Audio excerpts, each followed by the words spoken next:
welcome to the Deep Dive. Today, we're diving right into a really compelling webtoon, the Korean Boys Love series, Limited Run.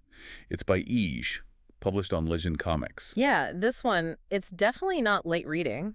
We're looking at how a story takes some, let's say, extreme situations, really toxic stuff, and tries to explore psychological repair. Right. We're not just doing a plot summary here. We want to figure out how the creators handled this really high-stakes material. You know, the manipulation, the power plays, and then try to build a believable path towards, well, healing and redemption. Exactly, because the setup is intense right from the start. It really is. Yeah. So our main characters, Seo Yeon and Jae-hyuk. Yeon-oh, he's a talented actor, but he's absolutely drowning in debt. And it's not even his debt, right? It's his father's gambling addiction. So he's got loan sharks breathing down his neck. He's desperate, completely. Total desperation. Yeah. Which, unfortunately, makes him vulnerable. And that's where Jae-hyuk comes in. He's the other side of the coin, incredibly wealthy, powerful, kind of menacing, honestly. And he sees people, relationships, as transactional. Yeah, pretty much. He sees Yano's desperation and makes him this offer. An exploitative, dangerous offer that Yano, feeling he has no choice, accepts. So boom, right away you've got this incredibly toxic dynamic, a massive power imbalance just baked in from the start. Exactly. Jae-hyuk uses his money, his influence for total control. The narrative just jumps straight into coercion and manipulation. It doesn't ease you in. It really doesn't. And, for people maybe not familiar with this particular genre, sometimes these stories start in that extreme conflict zone. The idea is often to explore how difficult, how earned atonement has to be later on. So it's a deliberate choice to start with manipulation, knowing the story has to work incredibly hard to move towards something like genuine connection and healing. That's the challenge the author sets up. It's a slow, often painful evolution. Okay, so let's talk about that first arc, the initial toxic arrangement. Yano is trapped. Loan sharks are after him. And Jae-hyuk steps in, but he's not a rescuer, not really. He's more like a new, arguably more dangerous kind of controller. Because he holds all the cards, financially, professionally. Everything. He controls Yano's environment, his potential acting jobs, even where he lives. And this part, this is where the story got really controversial. Understandably. Yeah, because it doesn't shy away from the non-consensual aspects that come from that kind of overwhelming financial power. Some readers found it too much, too dark, and dropped it right there. Which makes sense, because it feels incredibly bleak at that point. But like you said, the story needs to evolve. So even in that dark place, are there little hints, seeds of change? There are, yeah. They're subtle, but they're there.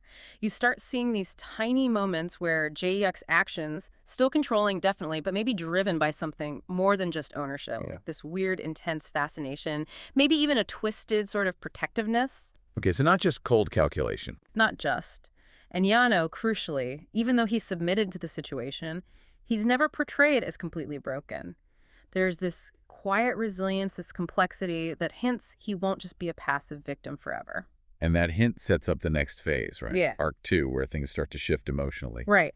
This is where Yano makes that critical turn. He stops just reacting to everything Jae-hyuk throws at him. He starts pushing back. Exactly. He becomes an active agent in his own life again. He resists the total control. Maybe he starts making small demands or even outright refusing things. It's the beginning of him reclaiming his autonomy.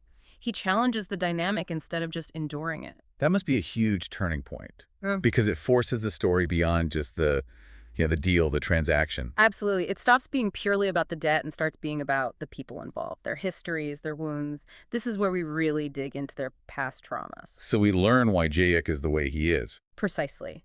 We see that his intimidating front, his need to control everything with money, it's a defense mechanism. It stems from his own unresolved past trauma. If he controls everything, maybe he feels safe.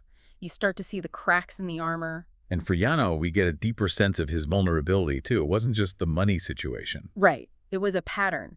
Growing up with his father's addiction, constantly trying to manage that chaos, it created this learned helplessness, maybe even a sense of enabling. Ah, okay. So his initial submission to Jae-hyuk wasn't just about the immediate threat. It was almost familiar. It was a learned response, yeah. After years of that family chaos, maybe finding a new, powerful control or even a dangerous one felt like a twisted kind of stability, almost predictable in a way. Until it wasn't anymore. Until that old mechanism breaks down, and that's when things shift from that cold control into something much messier.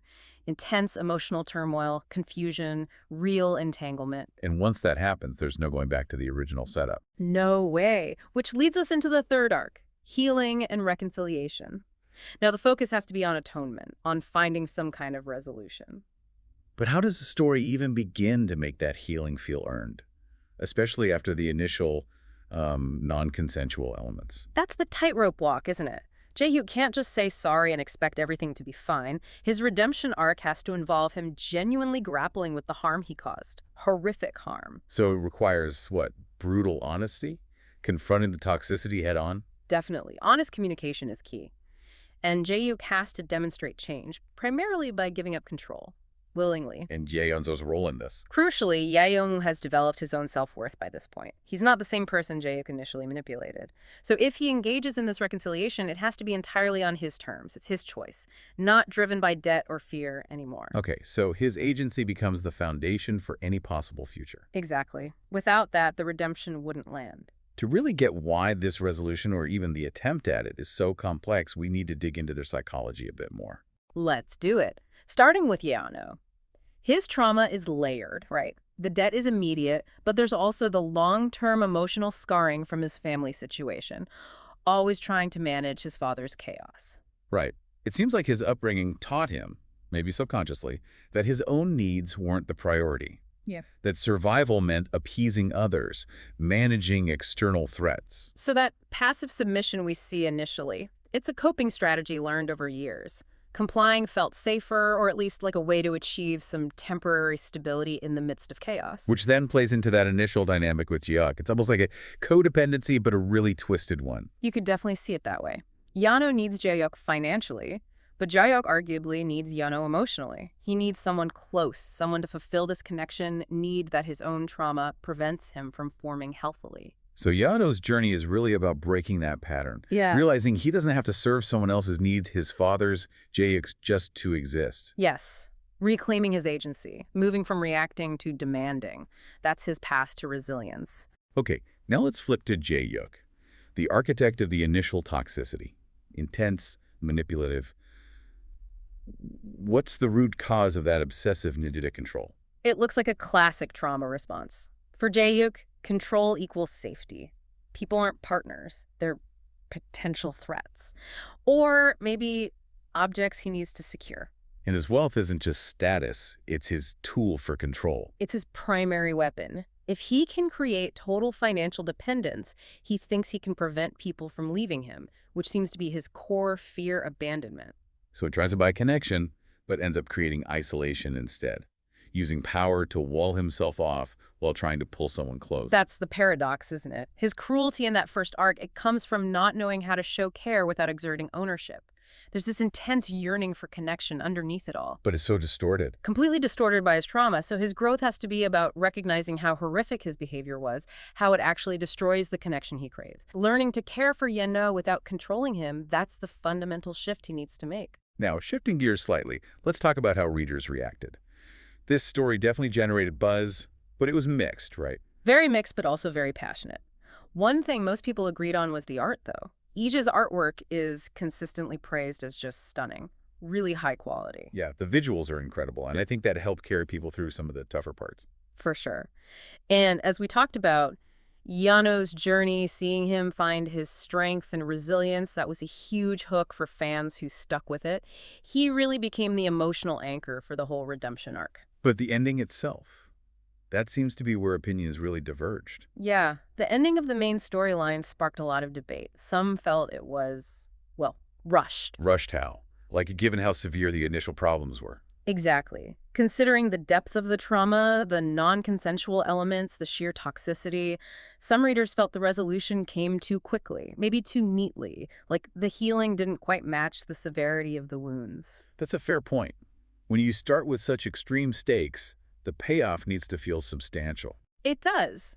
But on the other hand, A lot of readers did find the overall conclusion satisfying, and I think a big part of that satisfaction comes down to the special chapters that were released later. Ah, the epilogue chapters. What role did they play? They were pretty essential, actually. They provided that sense of closure, that confirmation that the hard work done in Arc 3 really did lead to a stable, genuinely happy relationship. It wasn't just a temporary fix. They gave proof that the new dynamic worked long term. Kind of, yeah. They showed them navigating life together in a way that felt healthy and consensual. And wasn't there a specific little moment in those chapters that people point to? Yeah. Something that really showed the change? Yes. There's a scene where Jae-hyuk gets jealous, but like playfully jealous because Yeon-oh is working closely with a co-star on set. Okay, hang on. So they went from Jae-hyuk literally controlling every aspect of Yano's life, money, freedom, body, because of the possessiveness, Right. Total toxic control stemming from insecurity and fear. to a dynamic where the drama is just normal, slightly insecure, playful jealousy about a work colleague. Exactly. It's such a small moment, but it speaks volumes. It shows the power dynamic has completely leveled out. Yeon-oh is clearly safe and autonomous, and Jae-hyuk is managing his underlying insecurities in a, well, normal way without resorting to manipulation or control. That's actually a really powerful illustration of change. It shows the relationship is now based on choice and respect. Not obligation or fear. So wrapping this up, what's the takeaway for you, the listener, from this deep dive into Limited Run? It seems like it's a really provocative look at how trauma and power can warp a relationship. Definitely. And it asks that tough question. Can genuine redemption happen when things start so badly? It details the long, difficult path needed for both characters to find mutual respect and start healing. It's definitely a challenging read, not for everyone, but it seems like the exploration of resilience, especially Yano's, is what makes it compelling for many. Absolutely. And maybe a final thought to leave you with as you reflect on this kind of narrative. Think about how introducing a very specific high-stakes trauma right at the beginning, like that crushing family debt Yano faces, functions in the story. How so? Well, does that intense, relatable trauma almost act as a way to immediately justify the extreme plot points that follow? Does it give the author a sort of pass on the initial ethical problems just so they can get to the redemption arc they want to explore? Like using the trauma as narrative fuel. Sort of. It Yeah. places a really heavy burden on the writer, doesn't it? If you start with actions that are truly horrific, the redemption you build has to feel incredibly earned and authentic, not just a convenient plot device enabled by that initial trauma dump. Something to chew on. That's a great point to consider.